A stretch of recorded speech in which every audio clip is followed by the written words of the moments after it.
guys, welcome back to another video. Welcome to my channel. If you're new, my name's Sarah and I talk about everything Disney and family related. So this is going to be an exciting video. So I've been promising this series for quite a long time.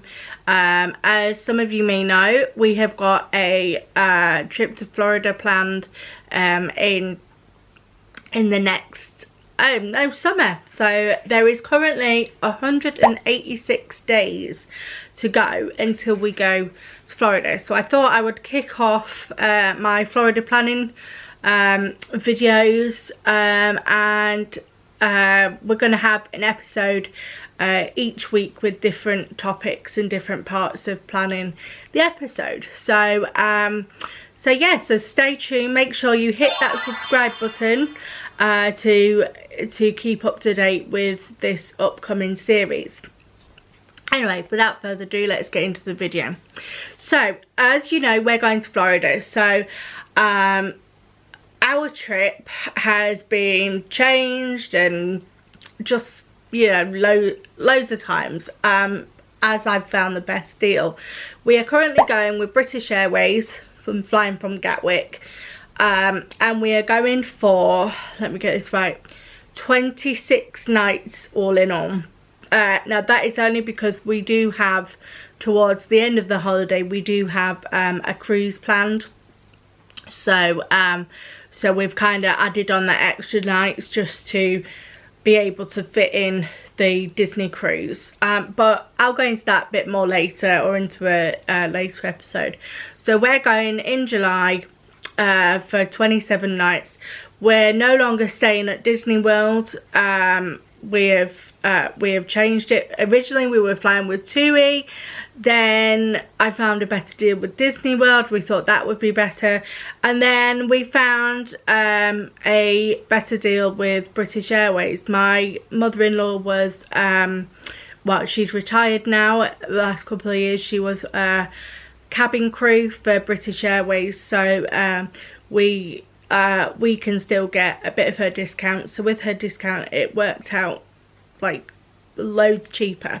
So we have done the fly and the holiday package together, because if you book it together you can either book a flight and hotel with BA or a flight and car hire with BA, and booking it, I think you save 30%, whereas if you just booked them separately. So yeah, we've booked the hotel and flights together. So we have a hotel and flight package, and we're staying on International Drive at the Floridays Resort, which is a 2 or 3 bed apartment complex, self-catering, and it's ideal for us. There's five of us going. There's me, Andrew and the boys, my best friend Jade, so that's perfect for the 5 of us. So that's our trip. So I'm just going to talk you through how I kind of booked the trip, and the things you need to do while booking, and what you need to do before you go to Florida. So I have got my notes written down, so excuse me if I keep looking down. I'm just checking my notes to make sure I haven't missed anything for you guys. Anyway, so without further ado, let's go on. So this is episode 1, booking your initial booking, your Florida holiday. So the first thing you have to think about when you're booking a Florida holiday, it's a big holiday, so you have to have a lot of planning. So you have to work out whether it's better for you to book everything separately, or if you're going to go for more of a package thing. So there's a number of ways you can do that.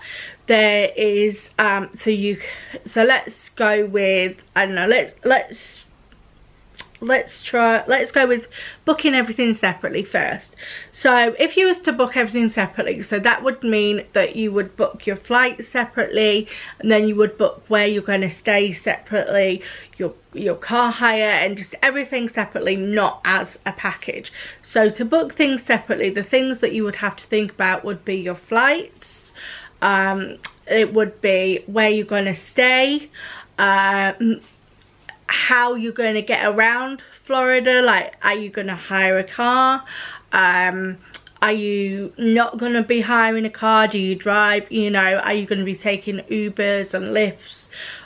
So it's all of those. So you've got to get kind of a rough idea of how you're going to plan your holiday. So, you know, and there's disadvantages and advantages to booking it separately. You know, sometimes you can find it cheaper to book separately, and sometimes it's cheaper to book as a package. You just have to have a search around and kind of look what's on the market at the time, look what deals are around, research, go to all the different travel agents. So if you want to stay at Walt Disney World, then by all means look at Walt Disney World. Look at, if you're in the UK, it's the Walt Disney Travel Company. I will post all links down below, so you can go have a look. Have a look at, let's see, we're doing package, so have a look at Walt Disney World, because from the UK they do flight inclusive packages, and you get your flights,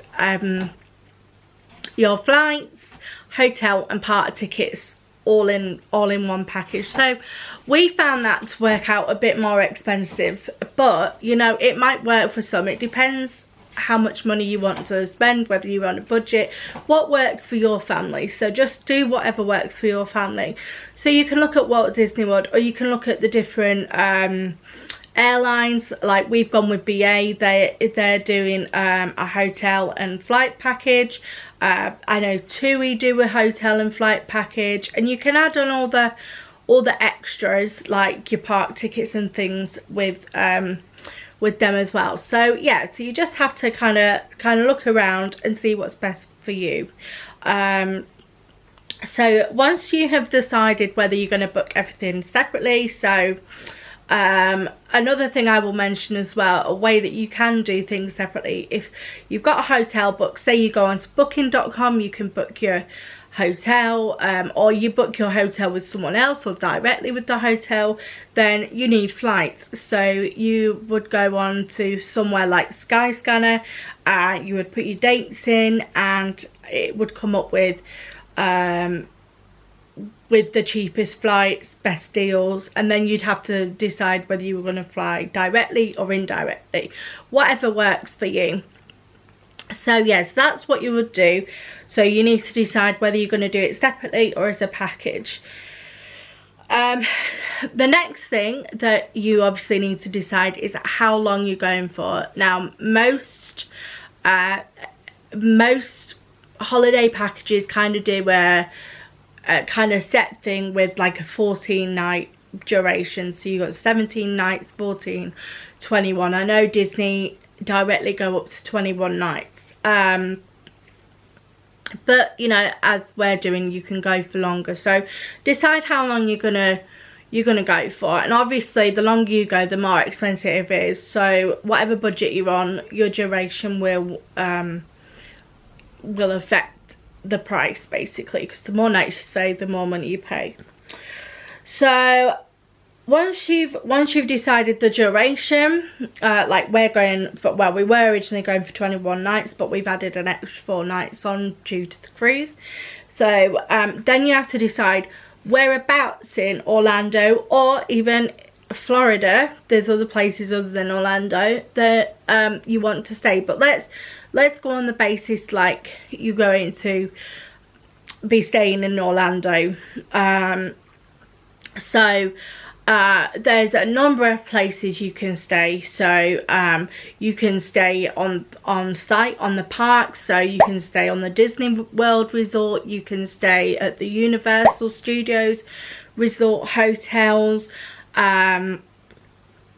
I think, have they got one at SeaWorld? I'm not entirely sure if they've got hotels at SeaWorld. They might have, but you know, you can choose to stay on site. Whatever you're going to do in your holiday, whatever you're going for, where you stay will be important. or you can stay off the resort sites and you can stay on in or around International Drive, which is what we're doing now. If you don't know International Drive, it is a big like long strip, and it's where all the restaurants are, where all the hotels are. It's close to all the attractions and all the parks, and it's the main, I would say it's the main kind of touristy area. So, you know, and if you want to kind of be on a budget, and I would say it's better to stay off-site, like as in on International Drive or somewhere around it, because it makes things cheaper. You're not stuck to being on site, you're not stuck to Disney prices, you're not stuck with a dining plan with Disney and you're only eating Disney food. I mean, some people might like that.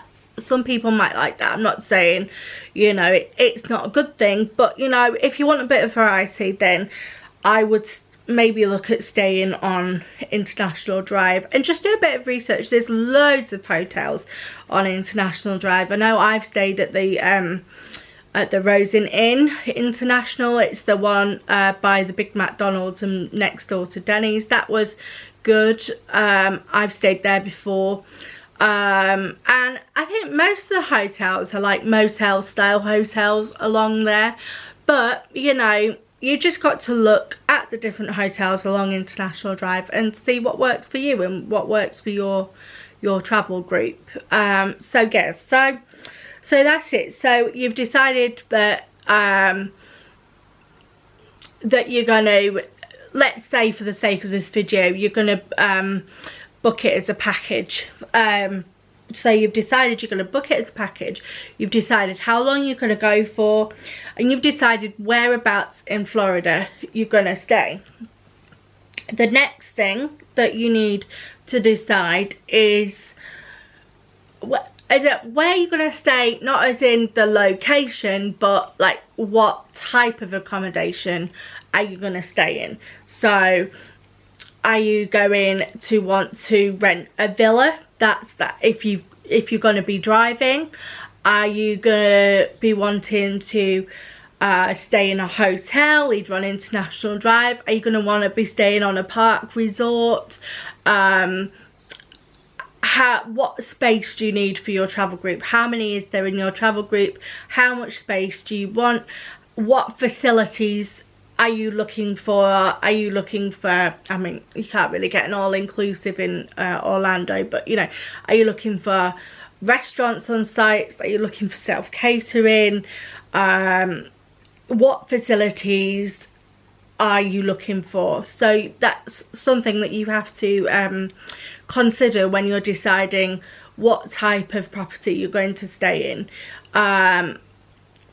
So I would say, I mean, you could get a villa if you're not going to drive. I mean, we've never done that before because we don't drive, but I would say villas are more for people that have a car and that are going to drive around Orlando and Florida, etc. But if you're not going to drive, I would probably stay more like central and maybe in a hotel or an apartment based resort like Florida's resorts. So yeah, you've just got to decide what's going to work for you. So once you've decided all that, so then you need to look at flights. Now this is important because it depends on whether you're going to book your flights separately. If you're going to do a separate package, then it doesn't really matter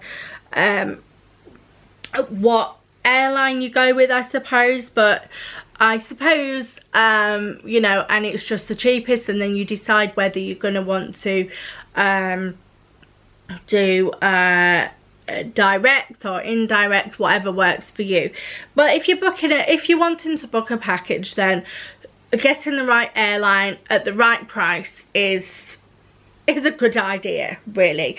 So flying from the UK, the main airlines that do package holidays to Florida are BA, Virgin Atlantic and TUI. So we originally booked with TUI. They had a good deal on, and it enabled you to pay with direct debits over I think it was like a 9-month duration, so that worked out well with us. We didn't have to, they usually do offers where you don't have to book with a deposit, and at the time that worked out great for us.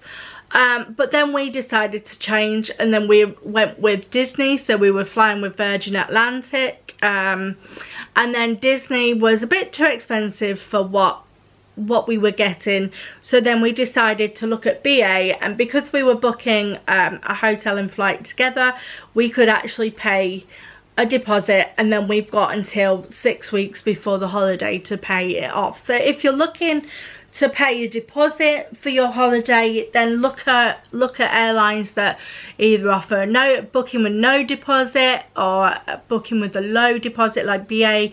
I think we paid a £500 deposit, and then we can pay as and when we like. They don't do a direct debit like Virgin Atlantic do and TUI do, but we have got up until the 5th of June to pay it. So, you know, again, however your finances are, however you want to pay it, look at what the payment options are for your airline, and how to pay for your holiday. So yeah, we are flying with BA, as I say, so most of this will be going off of BA airline, but always check with your airline for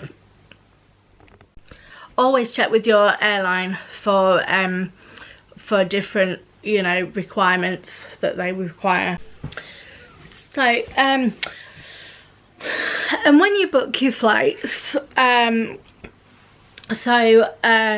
when you book your flights, also while you are booking your flights or shortly after, a good tip would be to book your seats. If you want to be on a certain area in the plane, make sure you book your seats at the time of booking or very shortly after.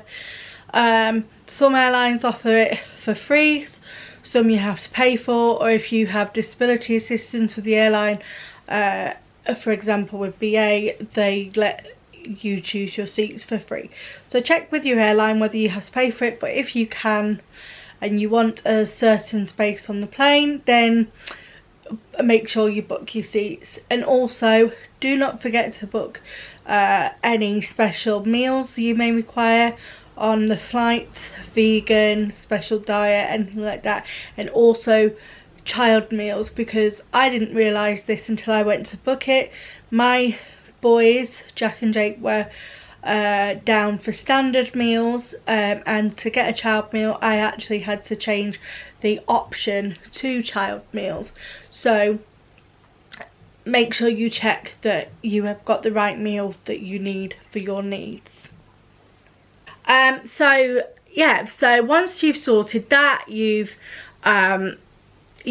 decided where you're going to stay, how long you're going to stay, that you're booking it as a package, you've decided on your airline. So once you've got all that down, and write everything down, do a lot of research and write everything down. So once you've done that, so you're kind of set to book everything. So you can go online and book it, or you can you can sometimes ring up, but I mean most people I suppose do it online now. So yeah, so you just book the package and accommodation that is right for you. So once you've got all that sorted, obviously another important thing is passports and ESTAs. Now ESTAs is the what used to be the visa waiver program. When I last flew to Florida, which was quite a while ago, let's see, it was, the last time I flew was February 2008, so it's quite a while ago, and we had to, before we landed, we had to fill out that green card before for customs. But now over the last few years they brought in this new thing called ESTAs. I cannot exactly remember what it stands for. I will write it along here, and And basically, so it's like your visa to get in into Florida, into the US really, because it doesn't matter wherever you go in the US, you need an ESTA. So it's quite easy to do. You do have to pay for the ESTAs, but I think it's about $13 per person. So it's not too bad. I think it was about £13 each we did for ours. But obviously, first things first, you need a passport, so make sure you have that passport even before you book the holiday, and you have a valid passport for your length of stay as well. So if you need to renew it, go renew it now. I'm reminding you to renew your passport now. So make sure you have an in-date passport, and before you even book the holiday. Once you've got that, you can then go ahead and book your package. But as soon as you have booked your package, you then need to go and book your ESTA. Now, some airlines are different. They may be able to help you apply for your ESTA, but you can go to the website directly. I will post the link down below, and you can book your ESTA. And all you need, the reason I say that once you've booked your holiday, because there's certain details that you need to put in your application. So and you have to apply for each person. It's not as a group, it's each person, so you need to do a separate one for each person. They will ask for your passport details, so your passport number, expiry date, and things like that. So everything on your passport. Then they will want your contact details, they will want where you're staying when you visit Florida, so you can put all that down. That's why you need to know where you're going before before you do this. And the good thing is that these ESTAs last for 2 years. So if you're planning another trip to the US, be it Florida or LA or wherever, then they are good for 2 years. So we applied for ours in April 22, and ours is good until I think May 2024. So if we were to have another trip out there, then we wouldn't have to apply again. So your ESTAs do last you 2 years, so keep that in mind if you're going to be frequently traveling to America or anywhere in the US, or anywhere that requires you to have an ESTA and any entry requirements. Always check the entry requirements for the country that you're traveling to, and see what's required. So once you have that sorted, so that's your main things you have to get sorted. Make sure you have your passports on ESTAs, otherwise you're not going to get in. You're not going to get in. So make sure you have those all in order. And I just want to point out that yes, they are electronic. You can have them on your phone, but always, always, always have paper copies. What I do is I scan the passports into my computer. I email a copy of the passports to myself, and I use like a little, I've got a folder on my computer that says holiday documents, so I've got everything that's related to a holiday in that folder. So I email myself the passports, put them in that folder, so that if I need to get them online for whatever reason while I'm out there, then I've got them. Or if I haven't got a Wi-Fi connection and I can't access my emails, then I also have a paper copy. Print out paper copies of your ESTAs, of your passports, your travel insurance. Always have an electronic copy and a paper copy. Always is my number one tip really for this. So the next thing that you will need to book after you have sorted that is your travel insurance. Now, travel insurance has never been so important for traveling to America. I mean, it's a given you would get travel insurance, but I know There's people out there that don't bother with travel insurance, but I am telling you now, you will need travel insurance. I know you're gonna say, Sarah, that's not gonna happen to me, you know, I'm not going to get ill, I'm not going to have an accident. You never know. You never know. Safety first. Better be safe than sorry. So the importance of travel insurance in America is because, as we all know, it's private healthcare, and you have to pay top dollar for your healthcare if you don't have insurance. You don't want to be stranded out in Orlando after having an accident and not being able to pay for your medical treatment. Big disaster. It is so important that you have a comprehensive travel insurance as well. So like, especially if you've got like pre-existing medical conditions like my family has, make sure that you get good cover that covers you for any eventuality. I know with my travel insurance, I'm insured with Stayshore travel insurance, and obviously we have quite a few medical problems, pre-existing medical conditions between all four of us, so we needed a good insurance that accepted the medical conditions and gave us a better cover. So I went with Stayshore, and I actually got the annual policy because it was cheaper than actually buying one policy, and I was able to pay it via direct debit throughout the year. But make sure that you declare any pre-existing, like every single one, pre-existing medical condition. Make sure you get a comprehensive cover as much as you can afford. I know it might seem like, excuse if you can hear the dog, I'm really sorry, she's barking. Make sure you get a very good cover, because you know it may not happen, you may not need to use it, but it's there if you do. And make sure again you have email copies and you have paper copies. It's very important that you have travel insurance. So with that out of the way, with my you need it out of the way, you then need to make sure that you will have your COVID documents in place, and that you're all vaccinated, because you won't be able to fly unless you have proof of vaccination. So make sure that you either get vaccinated or you have a document to say why you can't be vaccinated.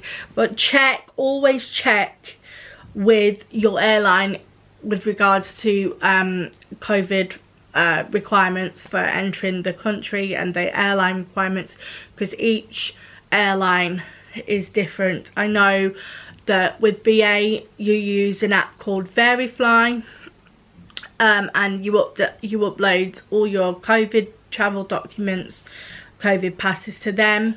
So yeah, so make sure you have any important documents like repeat prescriptions, and also discuss with your doctor a letter for any controlled drugs that you know, medication wise, prescription wise, that you need to take in. I know because my Jack takes Medicanet for his ADHD, and that is classed as a controlled drug, so I have to get a doctor's letter to say why he takes the medication to give to customs if they ask. So always make sure you've got an up-to-date prescription and any letters from the doctors you may need. But again, check with your airline and check the medication requirements just in case. It's always better to be safe than sorry. Hi guys, Sarah in the future here. This is just a quick outro just to say that the episode 1 I am going to be splitting into 2 parts. So we're going to have an episode 1 part 1 and an episode 1 part 2, because this video is going on for quite some time. So stick around for part 2 coming up after part 1. Take care. Bye.